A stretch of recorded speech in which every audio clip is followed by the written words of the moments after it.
Hey, I'm Jocelyn, and today we are going to make my favorite cauliflower and leek soup. Actually, this soup is Mark and my dad's favorite soup. My dad called me on Sunday after church and said, hey, I want to make that. So it got me thinking, it's Super Bowl weekend coming up, and why not have soup for the Super Bowl? So we're going to make this. It's a really great, easy recipe to make. And it can be, you can use butter in it, but if you're vegan or something, you can use olive oil, and it really won't make much of a difference. So all this is cauliflower, leeks, water, salt, butter or olive oil, and a little bit of nutmeg. You've got to be a little reserved with that nutmeg because it can be really, it can pack a punch, right? So I prefer to use nice whole nutmegs just because I've got them and I think they're pretty and they smell good. So I'm going to use that, but feel free to use dried. We're going to start by just chopping up our leeks. We're going to use the white and the light green of 3 to 4 leeks, depending on how much light green and white you have in them. Like this one has a lot more than these do. So it's kind of, go as you feel. And then 1 head of cauliflower. So we're going to chop these first. Okay, so I've chopped my leeks and I am not really concerned with them being even or anything else. It's not going to be a big deal because what we're going to do is we're going to saute these in either the butter or the olive oil, depending on your choice.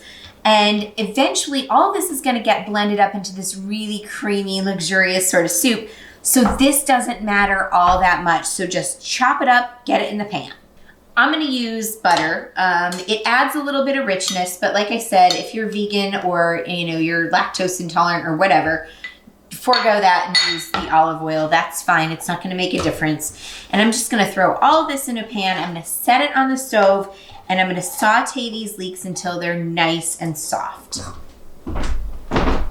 So leeks are over there sauteing, and then I'm just going to take this cauliflower, I'm going to pull off the green bits, and I'm just going to chop this up into chunks, and we're going to put it into that same thing.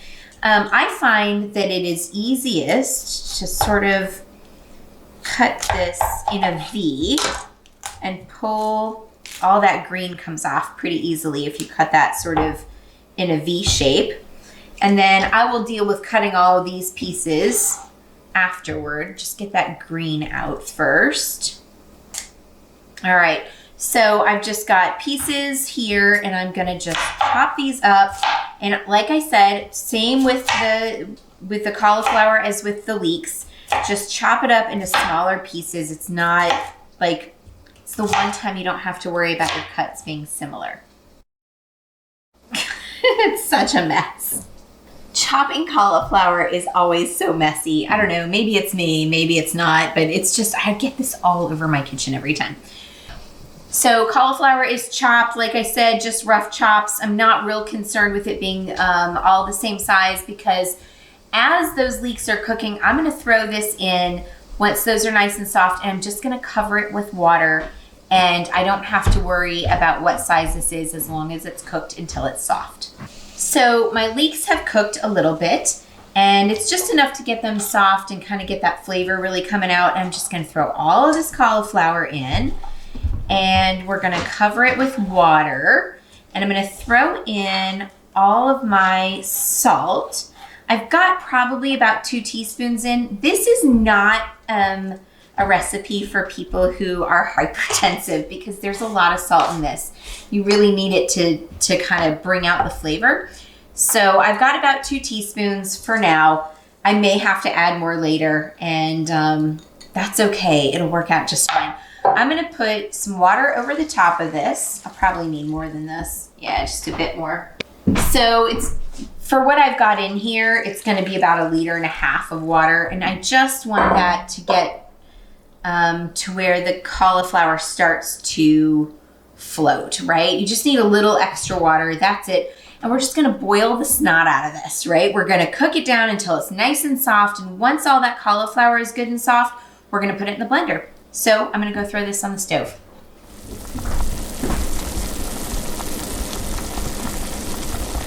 So this has been boiling and my cauliflower is nice and soft. I kind of checked it with a knife, and honestly I pulled a little piece out, let it cool, and chewed on it. It was really nice and soft. So what we're gonna do is we're just gonna take all of this and we're gonna blend it.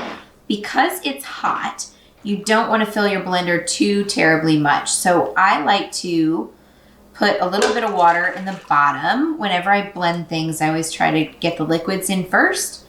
So I'm gonna just take this and dump some in.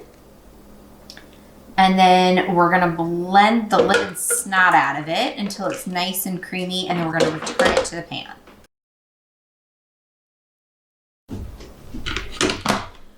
Okay, so I've got, you know, half a blender full, and I am just going to whip this up really quick. Okay. I'm actually gonna just pour this first bit into a bowl that is nice and easy to pour from, and then get the rest of this in here. And that's really runny, so I'm gonna get this second bit, I'm gonna put a little bit of water in the bottom, but mostly it's just gonna be the cauliflower and leeks so that it's a little bit thicker. It'll thicken that up really nicely. Okay, this last bit, I'm gonna drain all this water off. I've put like 2 scoops of water in, and I'm just going to really quick drain all the extra water off, so I'm just blending vegetables at the end. Okay, so that last batch just was really beautiful, and I'm making a mess. I'm gonna make a really big mess here in a minute. I'm gonna blend this just a little bit more so it's nice and creamy. And I'm gonna add that back into the pot.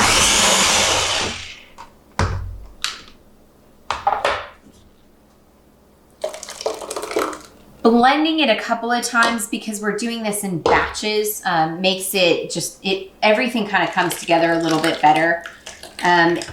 If you have a really big blender, you won't have to do this, but I think that this is the easiest way to do it with a smaller blender. So we're gonna throw that in there. So all of this, you can see the soup is nice and creamy. It's really thick, and if you don't like it thick, you can always add a little bit more of that water when you're blending. It's completely up to you. Actually, this is a great recipe to play with on your own. For instance, my dad likes to add a couple cloves of garlic. When everything's boiling, he'll throw in a couple whole cloves of garlic that have just been peeled, and he'll blend that together. If I don't have leeks, I'll make it with onions. It's really simple. So I've got a little tasting spoon here, but first we're gonna do a little bit of nutmeg. Like I said, I'm using fresh nutmeg. You don't have to use fresh nutmeg. You can use a reserved pinch of dried, and it just, oh my gosh, it smells so good. So I'm just gonna stir this in a little bit. I'm gonna taste it, and then I'm probably gonna have to add a little extra salt. This is one of those recipes that sort of soaks up the salt. You kind of have to add a lot, so we'll see. It's good, but definitely needs a little bit more salt, just a pinch or 2.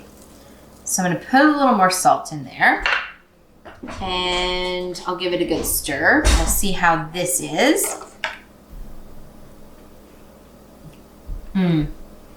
That's perfect. So this is ready to ladle up. I might put it back on the stove and keep it warm for a little bit until we're ready for dinner. But this is such a great, easy thing to do. Tons of vegetables, not a lot of other stuff. It can be made vegan, or you can put butter in it. It's just completely up to you, but this is a really good bowl of soup. I hope you enjoy this and make it on your own. And when you do, if you make any changes or you find something really great that you've added, leave it in the comment section below, and we'll chat about your differences and the things that I have kind of manipulated with this too. Hope you enjoy it. Bye.